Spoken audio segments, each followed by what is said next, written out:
During World War II, the German army faced a variety of environmental and logistical challenges on the Eastern Front. One major issue was the harsh terrain and extreme winter conditions that affected mobility, particularly for models such as the heavier Sturmgeschütz 3 assault gun. To improve their traction and reduce the risk of vehicles bogging down in mud or snow, the German engineers developed specialized track extensions, the Winterketten and Ostketten. These modifications were designed to adapt these German tanks and self-propelled guns to challenging environments, ultimately playing a crucial role in their operational effectiveness.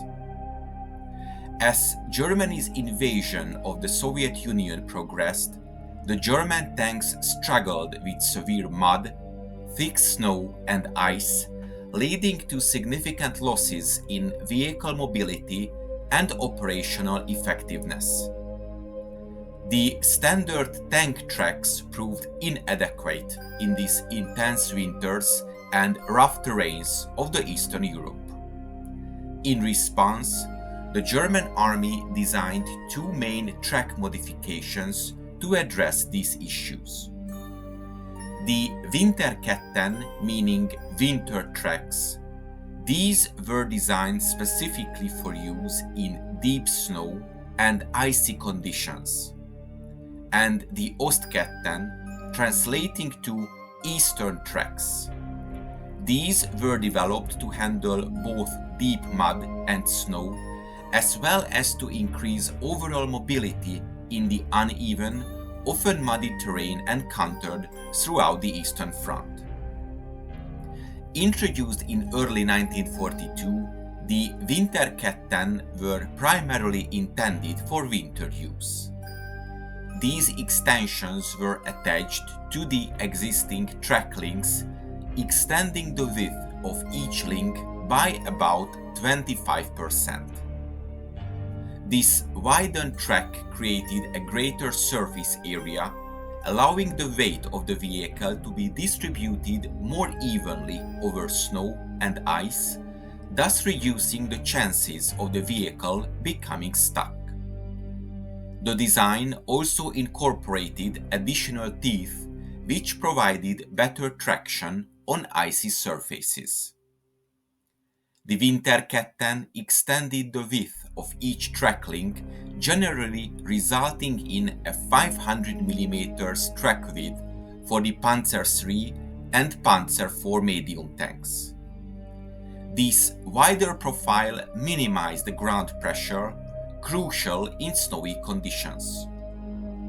The additional cleats gave the track more grip on the icy surfaces, a feature particularly beneficial during the frequent winter engagements. The Winterketten were mainly installed for winter use. They were not ideal for other seasons, as the wider tracks and added cleats could reduce maneuverability and place more strain on the vehicle's suspension system. The Winterketten were used on the Panzer III, Panzer IV, and Sturmgeschütz 3, each benefiting from improved maneuverability during the winter month. However, the production constraints meant that not all units received the Winterketten, and distribution was often prioritized to vehicles and units operating in the most challenging areas. The Ostketten were developed after the Winterketten and were designed to be more versatile solution for both winter and muddy conditions. The broader design helped spread the vehicle's weight over a larger surface area, which was vital when traversing soft, muddy ground in addition to snow. Unlike the Winterketten, the Ostketten tracks were designed as full track replacements rather than add-on extensions, making them more durable and reliable over extended use in rough terrain.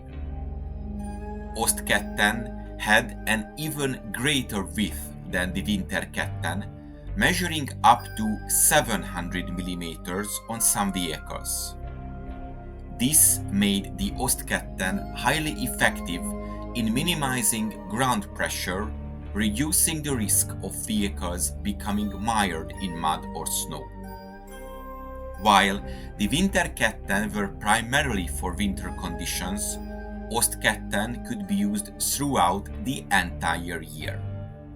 Their design made them more resilient, reducing maintenance needs even on rough ground.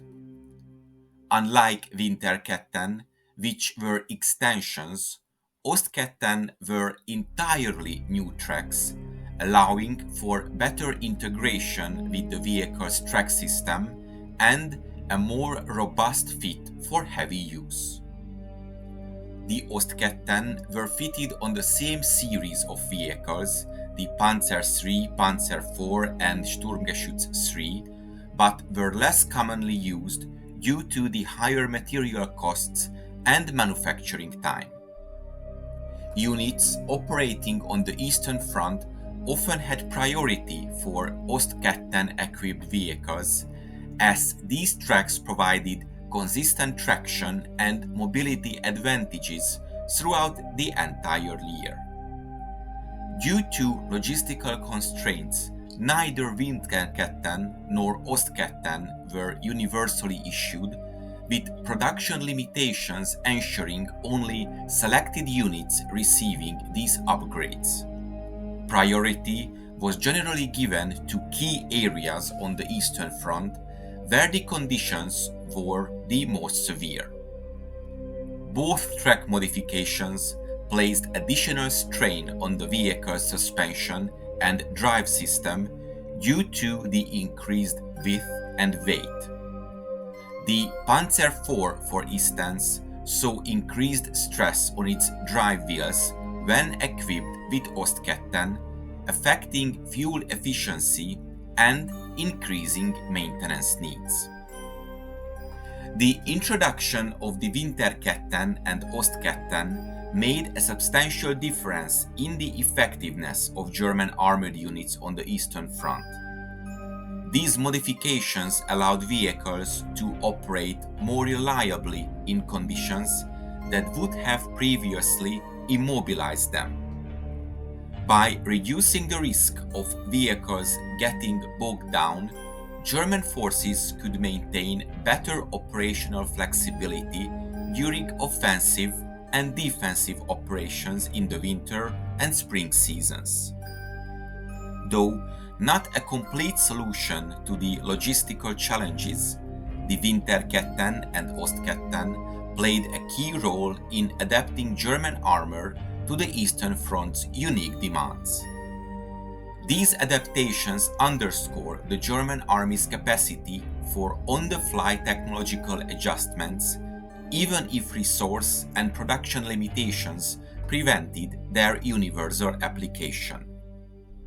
While not all German armored units could benefit from these tracks due to production limitations, those that did found themselves better equipped to handle the rigors of the harsh Soviet landscape. In this way, the Winterketten and Ostketten exemplify the continuous evaluation of tank design and adaptation during World War II, reflecting the adaptability required in warfare's unforgiving and dynamic landscapes. I hope you enjoyed this episode. If you want to support my channel, check out the PayPal donation link in the description or consider becoming a member. To make sure you don't miss my future work, subscribe to my channel please and press the bell notification button. Thank you and see you in the next video.